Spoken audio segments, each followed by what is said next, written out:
Pinagpalang araw ng linggo po na muli sa ating lahat. Ang ating pong aralin ngayon ay magmumula po sa John chapter 14, verses 1 to 6. Samahan po ninyo ako, basahin po natin ang maikling mga talatang ito. Do not let your heart be troubled. Believe in God. Believe also in me. In my Father's house are many dwelling places. If it were not so, I would have told you, for I go to prepare a place for you.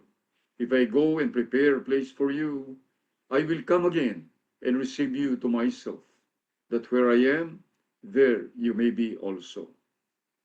And you know the way where I am going. Thomas said to him, Lord, we do not know where you are going. How do we know the way? Jesus said to him, I am the way, the truth, and the life. No one comes to the Father but through me. Tayo po ay dumulog sa maikling panalangin. Aming Ama sa langit, luwalhati ang ngalan mo, Panginoon, sa inyong walang hanggang kabutihan, sa kadakilaan ng iyong pag-ibig na inukol mo sa amin, Panginoon. Tapat ka magpakailanman, O Diyos, at hindi mo po pinapahintulutan ang iyong mga anak, O Diyos, ay maligalig sa mga kaganapan sa daigdig na ito. Bagkus, tinuturuan po ninyo kami na sa inyo lamang po palagi ang ituon ng aming mga puso at kaisipan. Maraming salamat po sa isang panibagong araw ng pribilehyo na muli ay pinahintulot po ninyo ang aming pagtitipon sa inyong banal na pangalan. Hindi lamang po upang patuloy kang sambahin, kundi upang patuloy po na magabayan ng bawat katuruan na nagmumula sa inyong banal na salita. Hiningi po namin ang paghahari mo sa aming kalagitnaan sa mga sandaling ito. Pati pahintulot po ninyo na dumaloy ang pagpapala ng inyong banal na salita sa bawat puso. Maging kadahilan ng Panginoon upang kami nga po ay patuloy po na umapoy sa pananampalataya at buong pananabik na naghihintay ng kaganapan ng inyong mga pinakamabuti mong palatuntunan sa aming mga buhay. Salamat po sa inyo lamang namin. Ipinagkakatiwala ang lahat ng papuri, pagsambat, paglulahati sa makapangyarihang pangalan ni Kristo Jesus na aming Panginoon at tagapagligtas. Amen. Amen.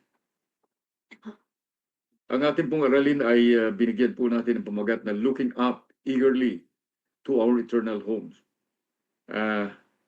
Makikita po natin na ang ating pong pamagat ay angkop na angkop sa mga sinabi po ng Panginoon dito.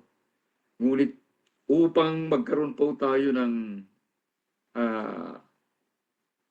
lubos na kaunawaan kung bakit sinabi ng Panginoong Hesus ito, ang mga katagang ito sa John 14 verses 1 to 4, ay kinakailangan po nating balikan sandali ang ilan sa mga pangungusap ng Panginoon sa mga previous chapters na naging dahilan upang ang kanyang mga alagad ay malito, maguluhan, mabalisa. Kaya basahin po natin ang ilan sa mga kapahayagan ng Panginoon. Una po sa John chapter 7, verses 33 at 34. Therefore Jesus said, for a little while longer I am with you. Then I go to him who sent me. You will seek me and will not find me. Where I am, you cannot come. Makita po natin, medyo palaisipan ito sa kanyang mga alagad. Tumungo po tayo sa John chapter 8, verse 21. Sabi niya, then he said again to them, I go away, and you will seek me, and will die in your sin. Where I am going, you cannot come. Lalo na naman po nadagdagan ng kalituhan at pagkabahala ang kanyang mga alagad. Sa John chapter 13, verse 33, sabi po, little children, I am with you a little while longer. You will seek me. And as I said to the Jews, now I also say to you, where I am going, you cannot come. Paulit-ulit po ang mga pangungusap ng Panginoon patungkol po sa kanyang nalalapit na pag-alis sa daigdig. At kung iisipin po natin mabuti, ang sinasabi po ng Panginoon sa kanyang mga alagad sa John chapter 13 at kung ano yung kanyang ginawa sa kanila. Mauunawaan po natin kung bakit ang kanilang nararanasan ay kalituhan, confusion, confused emotion na marahil ay may kasamang ah, discouragement, kalungkutan, at kalituhan. Okay, hindi po tayo gagawa ng malawak na kaunawaan tungkol po sa mga chapters po na ating binasa. We don't really intend to make an exposition sa mga chapters po na ito. Kundi dahil po ang nais lamang po natin ngayon ay bigyan po ng diin yung punto na atin pong naistalakayin ngayon patungkol sa pagdating ng Panginoon para sa kanyang mga hinirang gaya ng kanyang ipinangako na na-record po dito sa John chapter 14, yung binasa po natin kanina, nasa verses 2 to 3. So, ang gagawin po natin, maaaring palundag-lundag to tayo sa mga ilang talata, palipat-lipat, upang sa ganun maunawaan natin ang pinaka-sentro na pinupunto sa ating aralin na higit na mabuti at magkaroon tayo ng mas malalim na realization doon sa walang kapantay na kadakilaan ng pangako ng Diyos. At narito po ang ilan sa mga pangyayari na naganap bago po ibinigay ng Panginoon yung kanyang mga pangako, yung kanyang pangako dito sa chapter 14. Una po, na kanya sinabi, letter A, the Lord instituted the Last Supper. Ito po, binanggit niya kapraso doon sa John chapter 13, verse 1. Kapraso lang sinabi niya, now before the feast of Passover, Jesus, knowing that his hour had come that he would depart out of this world to the Father, having loved his own who were in the world, he loved them to the end. Okay, dito po, sinasabi niya, kasi nagtipon-tipon sila ng gabi na yon, kumakain, pagkatapos Passover nga po noon, sa Matthew 26, dinitalye ng konti, verses 26 to 30. While they were eating, Jesus took some bread, and after a blessing, he broke it and gave it to them, to the disciples, and said, take, eat this. This is my body. And when he had taken a cup and given thanks, he gave it to them, saying, drink from it, all of you. For this is my blood of the covenant, which is poured out for forgiveness of sins. But I say to you, I will not drink of this fruit of the vine from now on until that day when I drink it new with you in my Father's kingdom. After singing a hymn, they went out to the Mount of Olives. Ito po, yung actual na pangyayari nung gabi bago po tumungo sa krus si Kristo. Bago niya ipinasakop ang kanyang sarili sa pagdurusa sa gabi ngayon. Binigyan niya ang kanyang mga alagad, pinagpira-piraso yung tinapay, bagamat sila nagkakainan, pinagpira-piraso yung tinapay, at pagkatapos ay ang alak, hindi po actual na alak na gaya na alak natin, kundi ito po ay katas ng ubas, bilang paglalarawan ng kanyang haharapin, ng kanyang gagawin, yung paghahandog ng kanyang katawan at ng kanyang dugo para sa kapatawaran ng kasalanan. Hindi lamang para sa kanyang mga alagad, kundi sa lahat ng mga inibig niya mula pa sa bago pa lalangin ang mundo. Sinabihan niya ang kanyang mga alagad na ang mga sandali ay dumating na upang siya ay lilisan. Ngunit hindi pa rin ito maunawaan ng kanyang mga alagad. Lito pa rin sila. Kaya tingnan natin ng tuloy-tuloy. Pangalawa, letter B, before leaving them on their own, he modeled the humility of serving his disciples by washing their feet. Ito po yung kanyang ginawa na sa kanyang mga alagad. Kumuha siya ng palanggana, binigkis niya yung tuwalya sa kanyang baywang, at pagkatapos isa-isa na hinugasan niya yung mga paa ng kanyang mga alagad, at ibinigay niya ang ginawa niyang ito ay magsisilbing aral at kautusan na hugasan din nila ang paa ng isa't isa. Ngunit ang ginawang ito ng Panginoon ay pagpapakita, isang kaparaanan, pagpapakita o pagbibigay ng halimbawa ng pagpapakumbaba na paglilingkod, na hindi tinitingnan, hindi sinisino kung ano ang kalalagayan o status ng tao. At gayon din, pagpapakita rin na napakahalaga na kanilang asikasuhin, isipin, at tugunin ang pangangailangan ng kanilang kapwa na may kasamang sakripisyo, sacrificial serving with all humility. Ito po yung kahulugan ng kanyang ginagawa, hindi lamang basta paghuhugas ng paa. At ito ay isa ring kaparaanan ng Panginoon upang bigyan ng diin ang mas malalim na pagpapakumbaba na kinakailangang isa puso nila, gayahin nila. Kaya siya po yung nagbigay ng modelo kung ano dapat gawin. Pangatlo, letter C. The Lord informed His disciples that He was about to leave them and they could not go where He was going.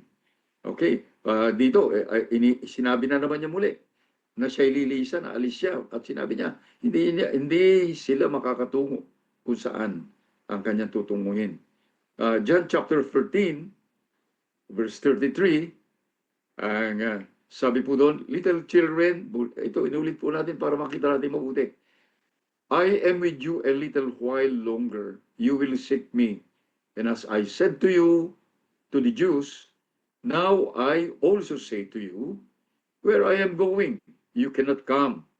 Sa verse 36, idinugtong pa niya sinabi, Simon Peter said to him, Lord, where are you going? Nagtanong si Pedro. Jesus answered, where I go, you cannot follow me, but you will follow later. Okay, so lang ulit, si Pedro at inulit ng Panginoon yung kanya sinasabi. At dahil dito, ito naging dahilan upang ang kanyang mga alagad ay lalong nalito, na maaring na-discourage sila, o maaring sila yung na-depress, labis na nalungkot. Ito po yung kung bakit makikita po natin.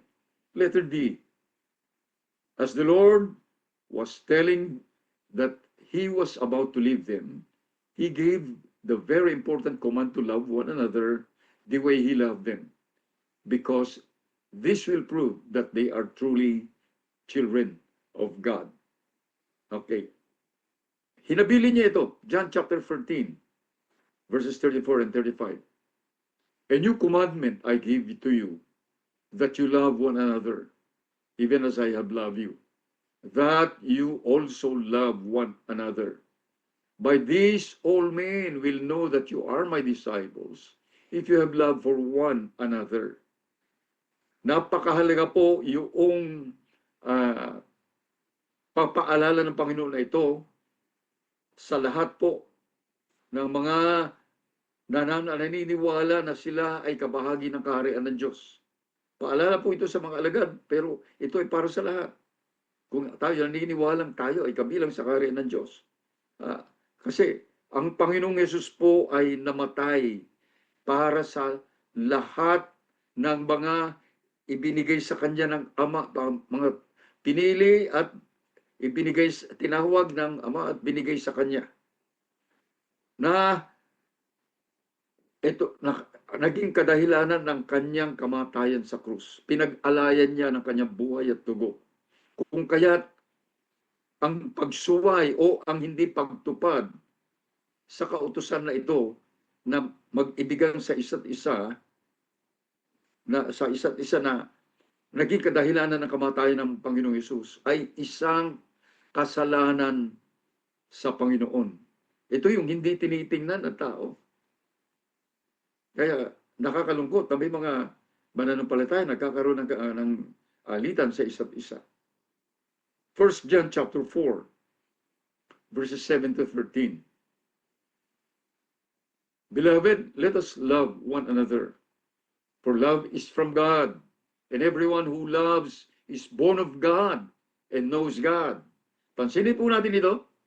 Palatandaan ng tao ay may pagsilang na muli mula sa Panginoon. Ang kadahilanan, yung pag-ibig sa isa't isa. The one who does not love does not know God, for God is love. By this, the love of God was manifested in us, that God has sent His only begotten Son into the world, so that we might live through Him. Kaya dito pa lamang, ang bigat na po yung nais pakita ng Panginoon sa atin. In this is love, not that we love God, but that He loved us and sent His Son to be the propitiation for our sins. Beloved, if God so loved us, we also ought to love one another. No one has seen God at any time. If we love one another, God abides in us, and His love is perfected in us. By this we know that we abide in Him and He in us, because He has given us of His Spirit. So makikita natin palatandaan na tunay na anak ng Diyos. At ito'y inihabilin ng Panginoon bago siya tumungo sa krus. Isang napakahalaga na habilin na kagaya ng habilin ng isang nag-aagaw buhay na ina o ama na sasabihan ng mga anak, magmahalan kayo.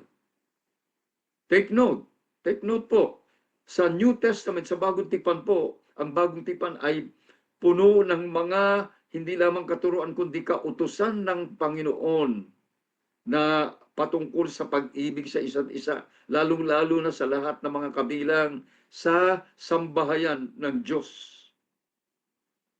At ito ay nagpapatunay kung paano kaseryoso ang kautusan ng Panginoon na ito po ay kautusan na hindi pwedeng mabali. It is a non-negotiable obedience of true Christians.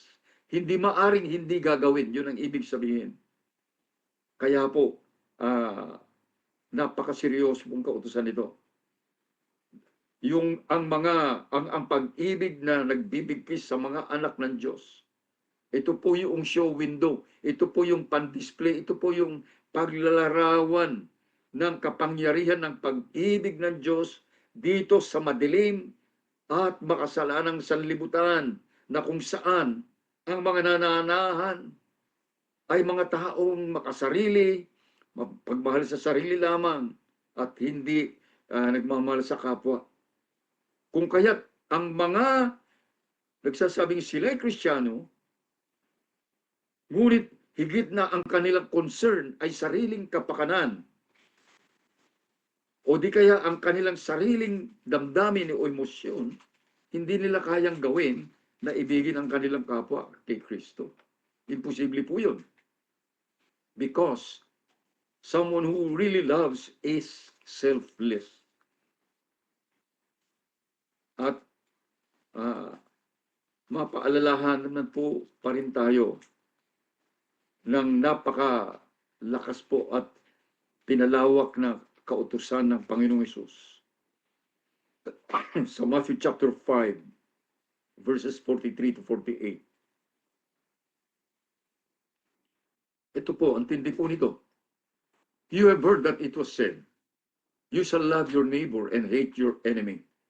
But I say to you, love your enemies and pray for those who persecute you, so that you may be sons of your Father who is in heaven.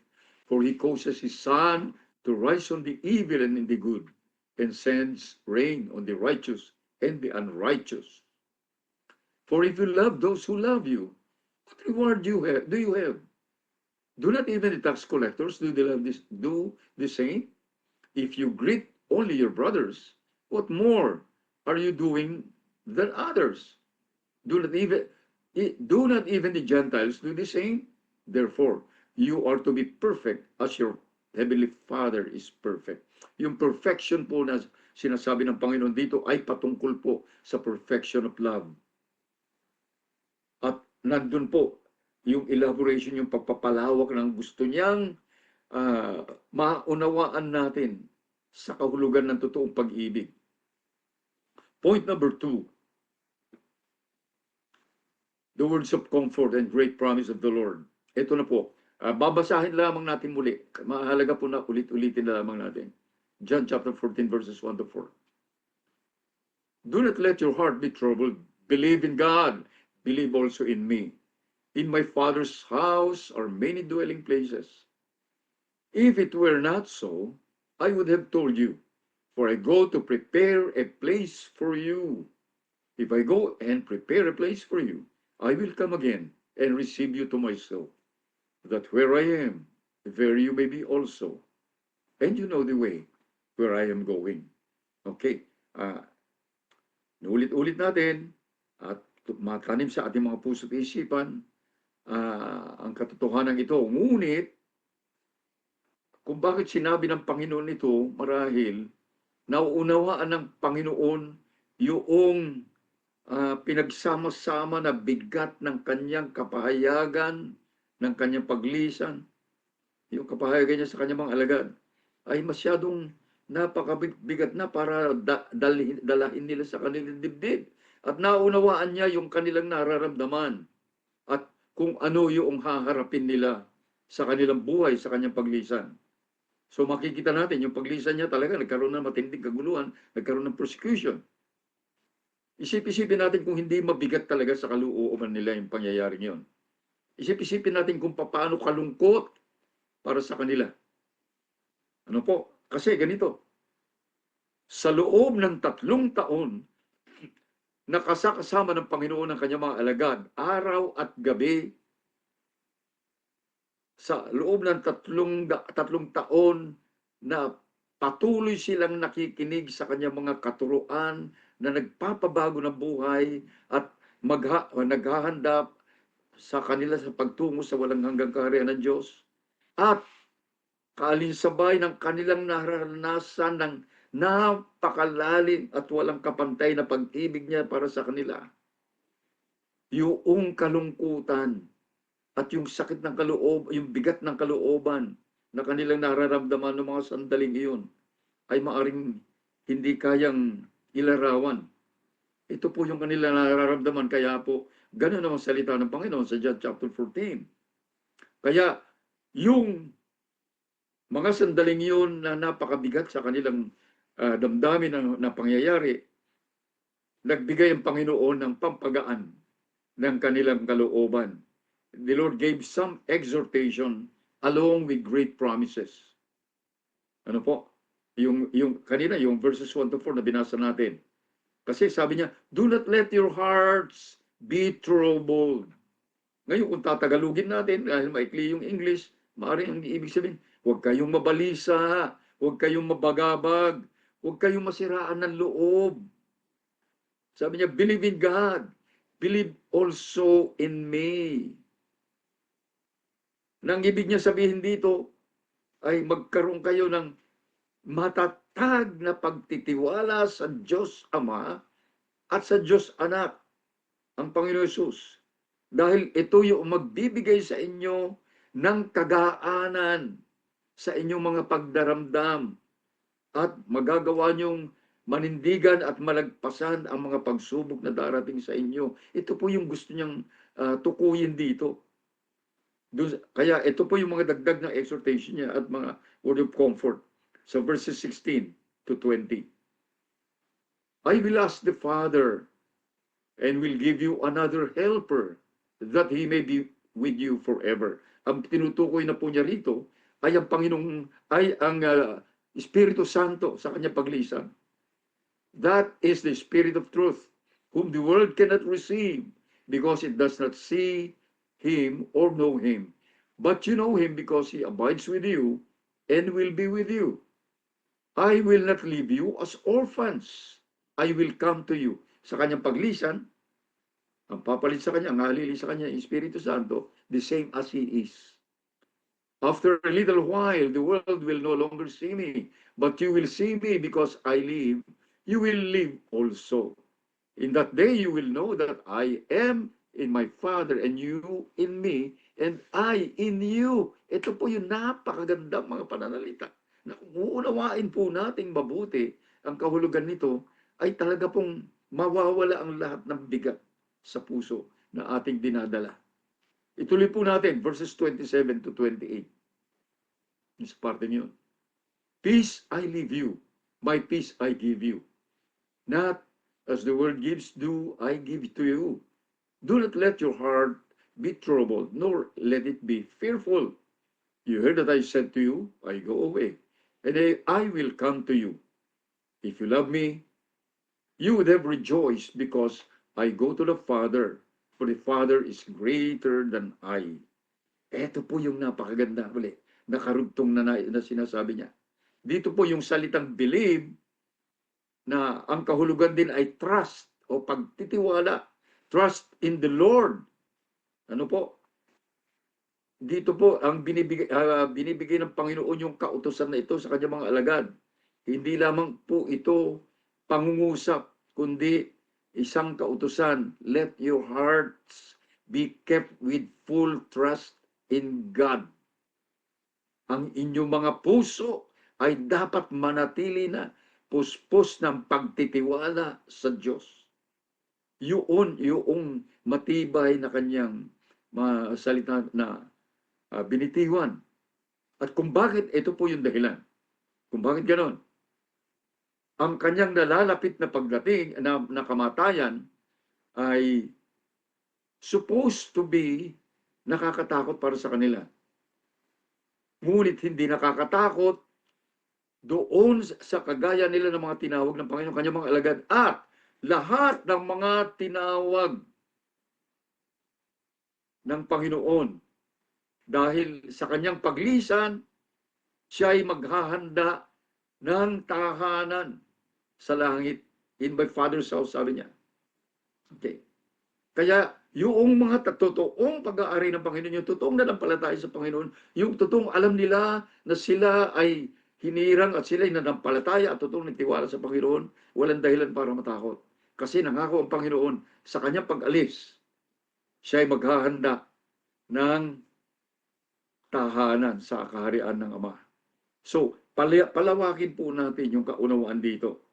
Una, letter A, the disciples were chosen by the Lord.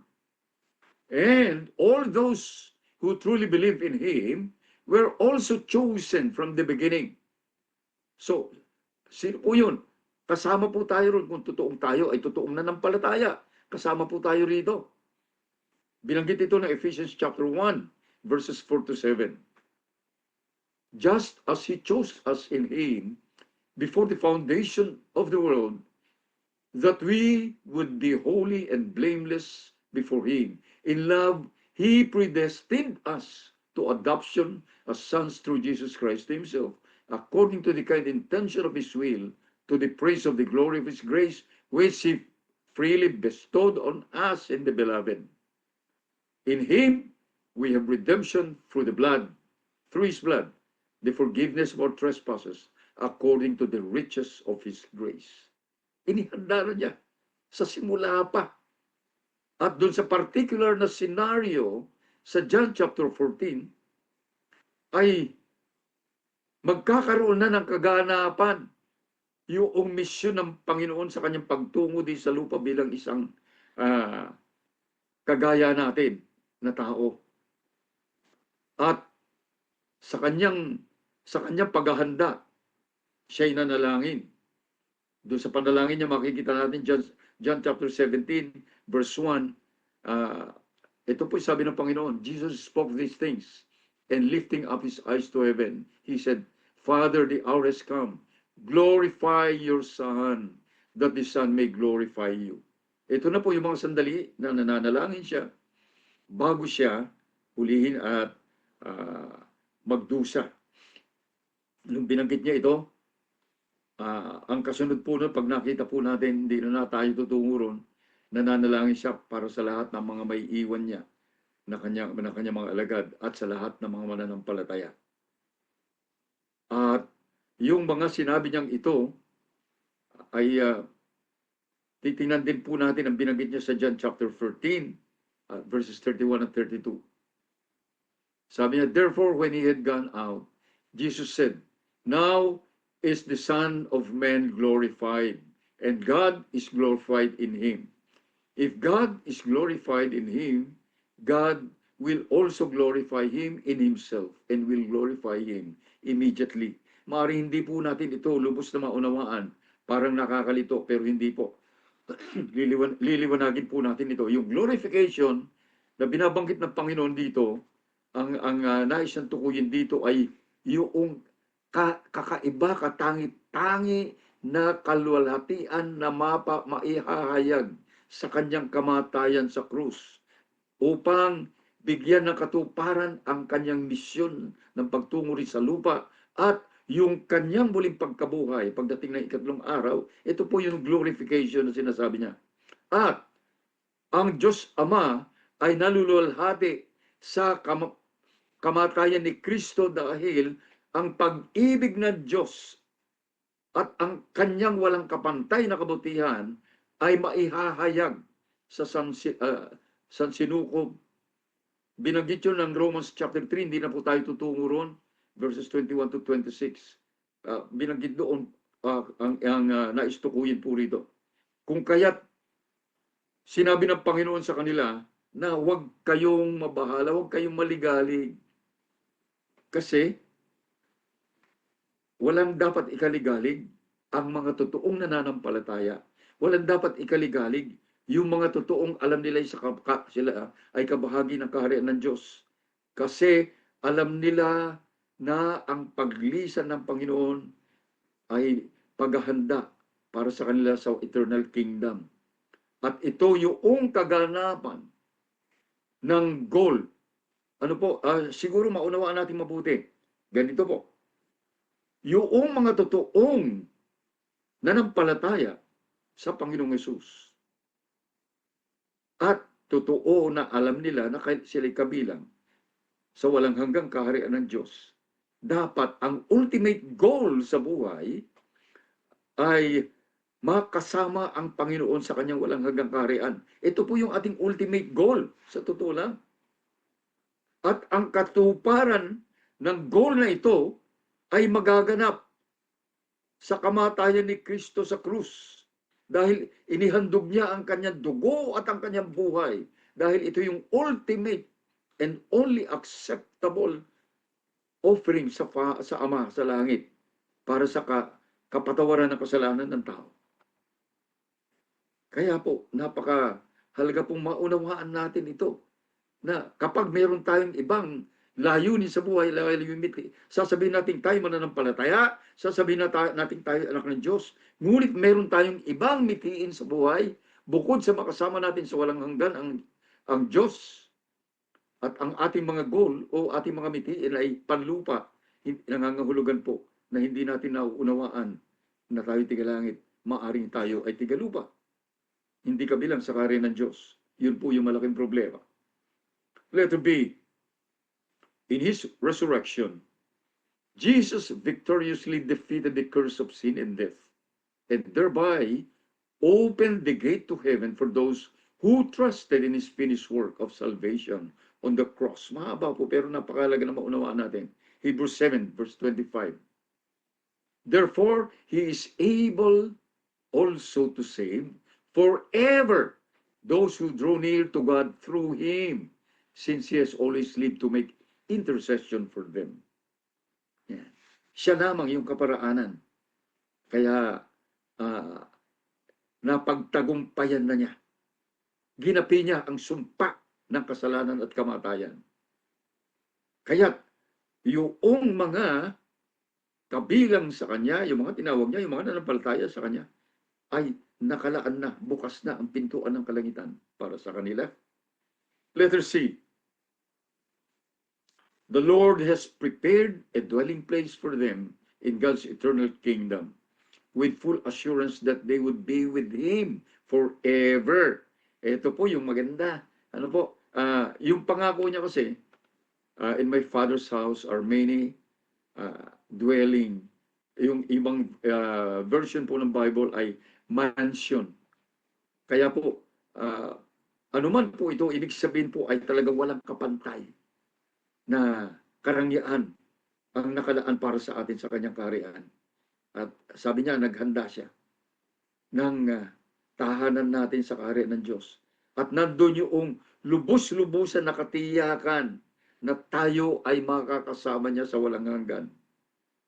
At yung pangako niyang ito ay para sa lahat ng mga totoong nagtiwala, hindi sa relihiyon, hindi sa sariling gawa, hindi sa mga sinasabi ng kahit sino, hindi sa edukasyon, hindi sa siyensya, hindi sa kahit na ano, kundi nagtiwala sa tinapos na gawain ni Kristo sa krus ng Kalbaryo nung kanyang inihandog ang kanyang dugo at buhay bilang kabayaran ng kasalanan. Yun lamang po yung kaligtasan.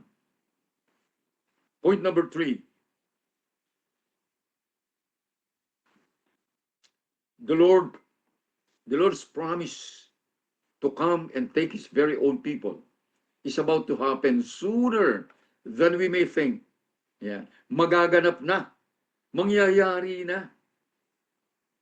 At ito anytime. Yung pangako ng Panginoon ay paulit-ulit. Maraming beses ang kanyang pangako, lalong-lalo na sa Book of Revelations, sa Aklat ng Pahayag. Pakinggan natin ang sinasabi ng Panginoon doon sa church in Philadelphia. Ito po yung faithful church. Revelation chapter 3, verse 11. I am coming quickly. Hold fast what you have, so that no one will take your crown. Ito po yung huling bahagi ng Bible, sinabi na niya yung kanyang pagdating. At ito na yung magaganap. Malapit na sa amin, quickly. At dun sa last chapter ng Aklat ng Pahayag, 3 beses niyang inuulit. Revelations 22, verse 7. And behold, I am coming quickly. Blessed is he who heeds the words of the prophecy of this book. Doon sa verse 12, sabi niya, behold, I am coming quickly. Ulit na naman. And my reward is with me to render to every man according to what he has done. And lastly, verse 20, sabi, he who testifies to these things I say, yes, I am coming quickly. Amen. Come, Lord Jesus. Ito, malapit na maganap. Anytime po. Kasi, halos lahat ng propesiya patungkol sa muling pagbabalik ng Panginoon at halos lahat ng mga palatandaan, ng mga tanda na binanggit sa Bible ay nangyari at patuloy na nangyayari sa ating harapan sa buong, sa iba't ibang dako ng daigdig nito. At bago magganap, yung mga, binabanggit po sa Bible patungkol dito, kanyang mga hinirang na mga anak, tatawagin niya yung kanyang, yung mga totoong sa kanya na nananampalataya sa kanya, he will snatch them out of this world. Ito po yung sinasabi rapture. Ano po, sasambutin niya upang sila ay hindi madamay sa walang kapantay na pagdurusa ng mga tao may iwan dito sa daigdig. At gaya ng binanggit sa mga kanda ng panahon ng panahon natin ngayon, basahin po natin Matthew 24 verses 3 to 14. As he was sitting on the Mount of Olives, the disciples came to him privately saying, tell us, when will these things happen? And what will be the sign of your coming and the end of the age? And Jesus answered and said to them, see to it that no one misleads you. For many will come in my name, saying, I am the Christ, and will mislead many. You will be hearing of wars and rumors of wars. Nangyayari na po. See that you are not frightened, for those things must take place. But that is not yet the end. For nations will rise against nations, and kingdom against kingdom. And in various places there will be famines and earthquakes. But all these things are merely the beginning of birth pangs. Then they will deliver you to the tribulation and will kill you, and you will be hated by all nations because of me. At that time, many will fall away and will betray one another and hate one another. Many false prophets will arise and will mislead many. Because lawlessness is increased, most people's love will grow cold, but the one who endures to the end will be saved. This gospel of the kingdom shall be preached in the whole world as a testimony to all the nations, and the end will come. Yung po sinasabing ito, karamihan dito nangyari na at patuloy na nangyayari, palala ng palala ng palala nangyayari. Okay, sinabi rin po yun ng Luke 21 verses 10 at 11. Basahin po natin. Then he continued by saying to them, nation will rise against nation and kingdom against kingdom.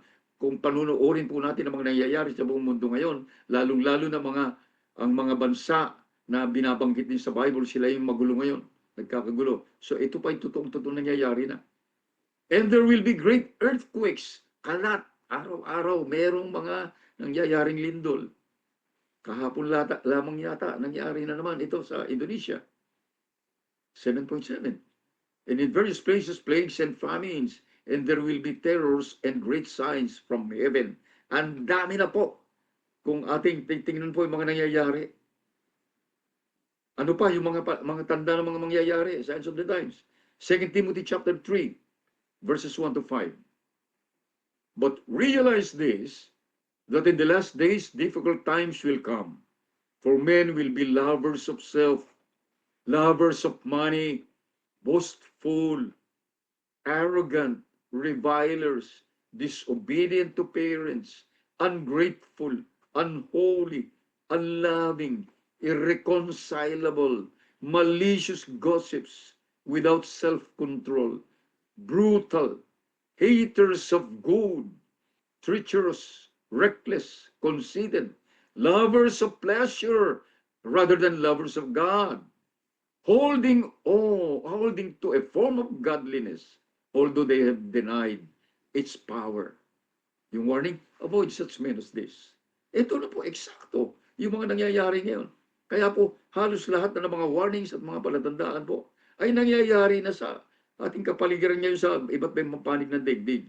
At lahat ng mga nangyayaring nakikita natin, kung baga po sa music o sa awitin, prelude, na ang ibig po sabihin ay pasakalye, introduction sa darating na Great Tribulation, yung pagdurusa, 7 taong pagdurusa dito sa sanlibutan. Introduction pa lang ito, hindi po ito yung mangyayari. Kasi bago mangyari yan, kukunin na tayo sa rapture. Kaya ito ay paalala sa atin na magaganap na nga ang rapture na sinasabi, na ang sinasabi na, wala naman sa Bible yung salitang rapture, wala nga, pero yung kahulugan nito ay nandun.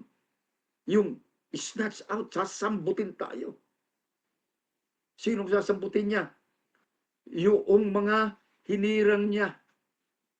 Sila ay aalisin muna bago maganap yung matinding pagdurusa dito sa daigdig na binabanggit ng 1 Thessalonians chapter 4, verses 13 to 18. But we do not want you to be uninformed, brethren, about those who are asleep, so that you will not grieve as do the rest who have no hope. For if we believe that Jesus died and rose again, even so God will bring with him those who have fallen asleep in Jesus. Ito po yung maganda eh. For this we say to you by the word of the Lord, that we who are alive and remain until the coming of the Lord will not precede those who have fallen asleep. For the Lord himself will descend from heaven with a shout, with the voice of the archangel, and with the trumpet of God, and the dead in Christ will rise first. Then we who are alive and remain will be caught up together with them in the clouds to meet the Lord in the air. And so we shall always be with the Lord. Therefore, comfort one another with these words. Ito po yung napakaganda na mangyayari. Idugtong po natin ang 1 Corinthians chapter 15, verses 50 to 54. Now I say to you, brethren, that flesh and blood cannot inherit the kingdom of God, nor does the perishable inherit the imperishable. Behold, I tell you a mystery. We will not all sleep, but we will all be changed in a moment, in the twinkling of an eye, at the last trumpet. For the trumpet will sound, and the dead will be raised imperishable, and we will be changed. For this perishable must put on the imperishable, and this mortal must put on immortality. Totally, mababago tayo. Wala na itong laman na ito na para sa lupa, mapapalitan. But when the perishable will have put on the imperishable, and the mortal will have put on immortality, then will come about the saying that is written, death is swallowed up in victory. That will be the total victory for all those who belong to the Lord Jesus Christ.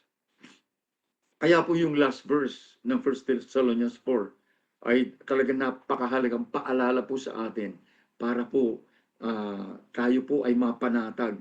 Sabi niya, therefore, comfort one another with these words.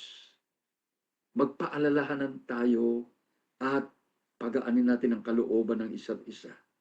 Ito po yung fulfillment, yung katuparan ng pangako ng Panginoon sa kanyang mga alagad at para sa lahat ng mga buong pananabik na naghihintay doon sa dakilang araw na ito, na pinakadakilang araw na magaganap sa buong kasaysayan ng lahi ng tao. Sabi niya, sa tahanan ng aking ama, in my Father's house, sabi niya. Ano po ang meron doon? There will be no more pain, no more tears, no more problems, no more struggles against sin and against this sinful world. Wala na po lahat yun. Ang mga anak ng Diyos, may enjoy nila ang walang hanggang kalwalatian sa presensya ng Diyos forever and ever and ever. Point number 4. The natural man could not appraise the things of God. Maaring nagtataka kayo, bakit ito napadamay dito? Makikita po kasi natin yon doon sa verse 5, doon sa attitude po ni Thomas. Thomas said to him, Lord, we do not know where you are going. How do we know the way? Nagtanong pa si Tomas. Hindi niya alam kung saan pupunta. Pag tinignan natin yung sinabi ni Tomas po na ito, ibig po sabihin, hindi niya unawa, hindi niya magagap, hindi niya ma-appreciate yung mga sinabi ng Panginoon, yung mga natutunan nila supposedly, yung mga napakinggan nila. At marahil, lahat sila ay ganon. Kasi, una po doon, si Tomas, pinagdudahan na nga niya kung totoo ba na nabuhay mula sa mga patay ang Panginoon. Si Peter din, at saka si Philip, ay hindi nila maalala yung mga bagay na sinabi yung mga tinuro ng Panginoon sa kanila. Alam ba niyo yun? John chapter 13, ito po, verses 36 to 37. Simon Peter said to him, Lord, where are you going? Jesus answered, where I go, you cannot follow me now, but you will follow me later. Peter said to him, Lord, why can I not follow you right now? I will lay down my life for you. Grabe po. Ang dami na nilang katuroan na narinig, ay hindi pa rin alam ni Pedro ito. Ibig sabihin, hindi tumimo sa kanyang puso at kaisipan. Sa chapter 14, verses 8 and 9. Ayan, si Philip naman. Philip said to him, Lord, show us the Father, and it is enough for us. Jesus said to him, have I been so long with you, and yet you have not come to know me, Philip? He who has seen me has seen the Father. How can you say, show us the Father? So, makita po natin, hindi nila maalala yung mga tinuro niya. Dapat alam na nila lahat ito. So, dito makikita natin ang katotohanan na yung mga alagad ng Panginoon ay nanatili pong lito, puzzled sila. Nanatili silang medyo magulong kanilang isipan hanggang sa kamatayan at muling pagkabuhay ng Panginoon, hanggang sa dumating ang Espiritu Santo sa kanila. At nung nangyari yon, doon lamang nagbago. Kasi yung panahon na nandun, kasama nila ang Panginoon Hesus, physically, sila ay kaparehas din natin na natural man. Dahil ang Espiritu Santo ay hindi pa dumating sa kanila. Yun yung sinasabi ko kanina na yung binanggit natin na natural man. Ano po? Yun ang ibig ko sabihin. Na binanggit po ng 1 Corinthians chapter 2, verse 14. But a natural man does not accept the things of the Spirit of God, for they are foolishness to him, and he cannot understand them because they are spiritually appraised. Hindi nila kayang unawain. Maririnig nila, ngunit hindi magsisink in sa kanilang kaisipan. Para bang sa ating kapanahunan, pag tiningnan po natin, ang mga tao hindi kinasaya ng Espiritu ng Diyos, kahit ulit-ulitin basahin ang Bible, ang salita ng Diyos, hindi po maunawaan. Kasi po, wala ang Espiritu Santo sa kanila. Kahit yung mga matatalino, hindi nila kayang gagapin. Bakit? What makes the difference? The difference is the Holy Spirit dwelling in the person.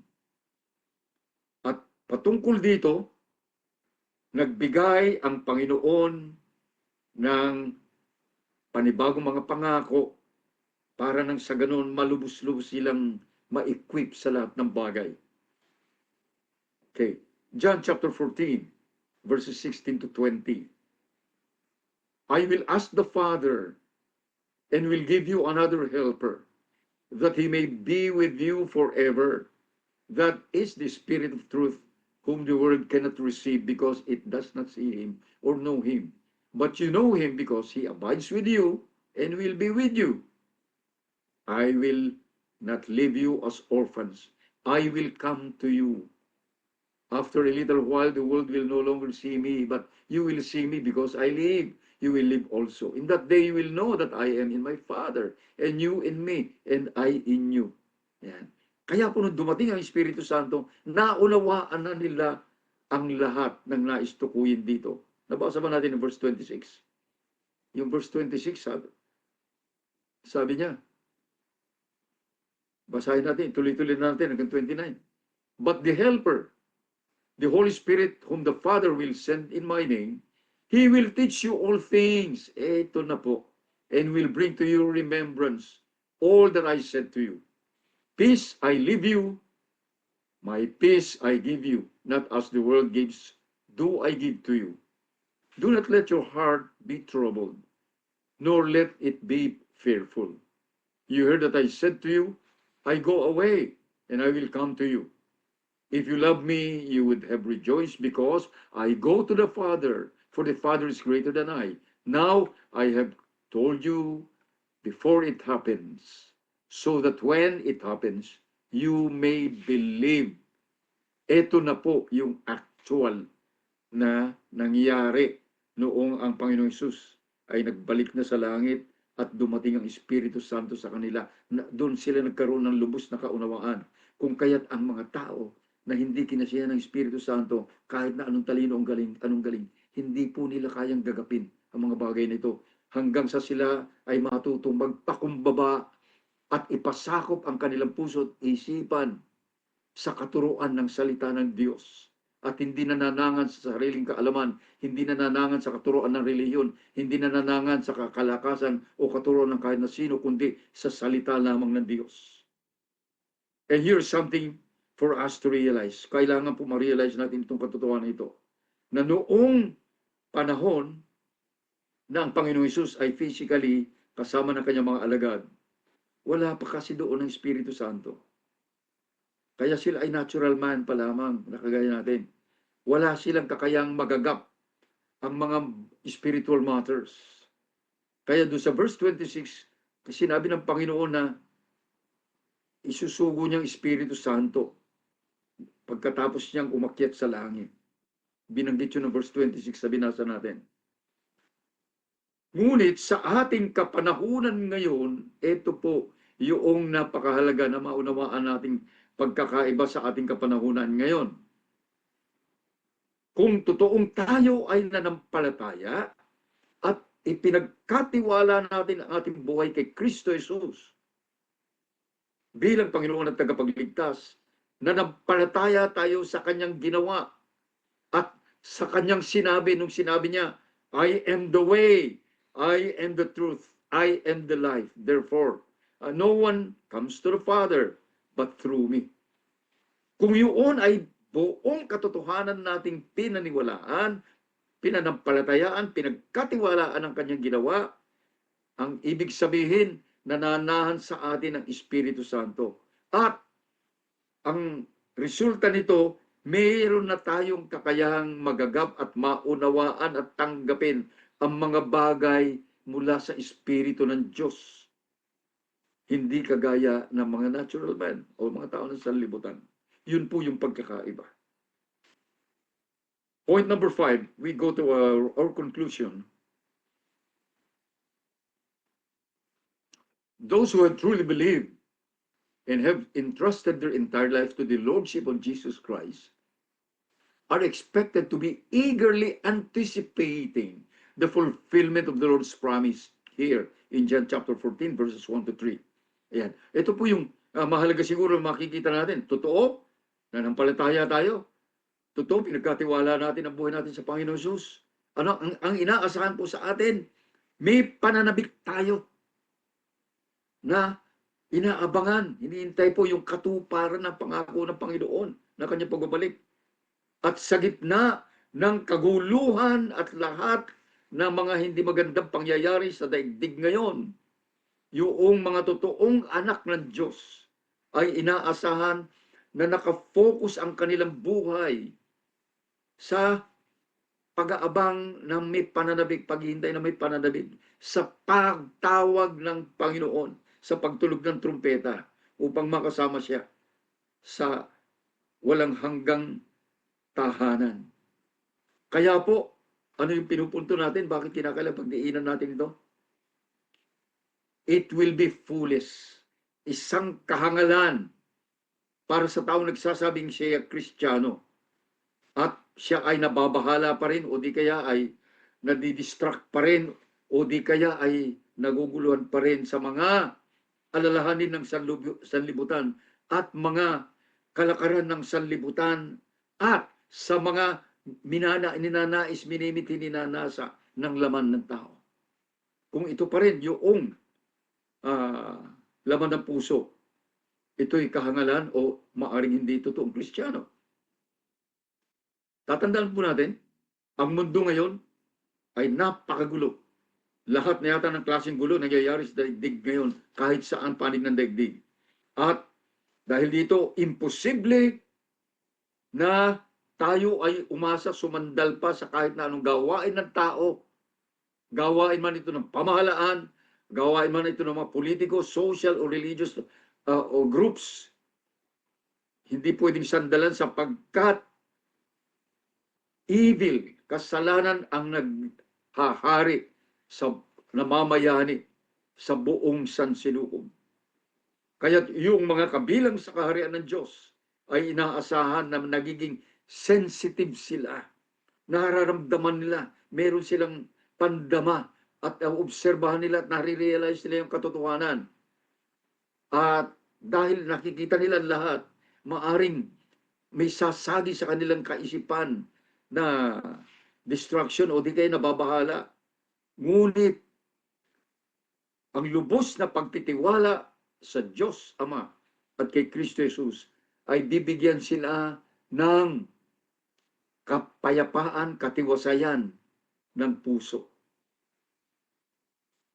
In John 16 verse 33, ipinagpauna na sinabi ng Panginoon noon, "These things I have spoken to you, so that in me you may have peace.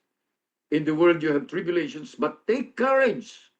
I have overcome the world." At dito sa ating aralin sa John 14 verses 1 to 3, kung tayo ay totoong naniniwala na tayo ay anak ng Diyos, matatag nating pinangahawakan ang mga pangako ng Panginoong Hesus at buong pananabik na nakatanaw sa magaganap na katuparan ng kanyang mga pangako, yung kaganapan ng mga katuparan ng pangakong hindi natin kayang ma-imagine kung paano kaluwalhati ito. Kaya yung mga totoong kabilang sa kaharian ng Diyos, ito na po, wala na tayong panahon na papahintulutan na natin ang ating mga sarili na nagagambala pa ah, ng mga alalahanin ng material na sanlibutan o di kaya ng mga maliliit na bagay na wala namang kahulugan sa buhay na walang hanggan. Yung mga maliliit na concerns sa buhay. Ang kailangan na lamang natin ay manatili tayo na handa spiritually dun sa pinakadakila na magaganap sa buong kasaysayan ng sangkatauhan, ang rapture. Paalalahanan na muli natin ang ating mga sarili. Bilang pangwakas, ulitin po natin ang 1 Thessalonians chapter 4, verse 16 to 18. For the Lord himself will descend from heaven with a shout, with the voice of the archangel, and with the trumpet of God. And the dead in Christ will rise first. Then we who are alive and remain will be caught up together with them in the clouds to meet the Lord in the air. And so we shall always be with the Lord. Therefore, comfort one another with these words. Tayo pong lahat ay dumulog sa panalangin. Luwalhatiin ka, aming Diyos na banal. Salamat po, Panginoon, dakilain ka, O Diyos, sa iyong walang hanggang katapatan sa aming mga buhay. Panginoon, na hindi mo kami pinababayaan na nangangapa sa kadiliman. Sa halip ay ipinagkaloob mo, Panginoon, ang lahat ng palatandaan ng iyong muling pagbabalik. Maraming salamat po. Patawarin po ninyo kami sa mga panahon na kami po ay naliligalig o di kaya kami ay nalilito. Sa mga panahon na kami po ay nalilibang ng mga alalahanin ng sanlibutan. Aming Diyos, turuan po ninyo kami, bigyan po ninyo kami ng puso na nakatuon lamang sa iyo. Na hindi na po kami maapektuhan, hindi na po kami maliligalig, hindi na po kami madi-distract ng mga bagay ng sanlibutan, maging ang mga bagay na tila baga pangangailangan ng ngunit hindi naman. Bagkus, Panginoon, matuto kami. Natitingin sa dako ng iyong kinalalagyan, naghihintay ng iyong pagtawag upang kami ay iyong kakaunin at makasipiling mo sa iyong walang hanggang kaharian. Ama, salamat po. Salamat po, Panginoon. Luwalhatiin ang ngalan mo, aming Diyos. At muli po sa amin pong panimula ng isang panibagong araw na abala sa pag-aabang sa iyong pagdating. Bigyan po ninyo kami ng puso at espiritu na nagbabantay, naghihintay. Puso at espiritu, Panginoon, na lagi pong iniingatan na kami ay hindi malingat. Bagkus maituon po namin ang aming paningin kay Kristo Jesus. Salamat po. Samahan po ninyong bawat isa sa panimula ng isang panibagong araw. Bigyan po ninyo ng katagumpayan ng inyong mga anak, Panginoon, sa pakikidigma sa laman, pakikidigma sa mga bagay ng sanlibutan.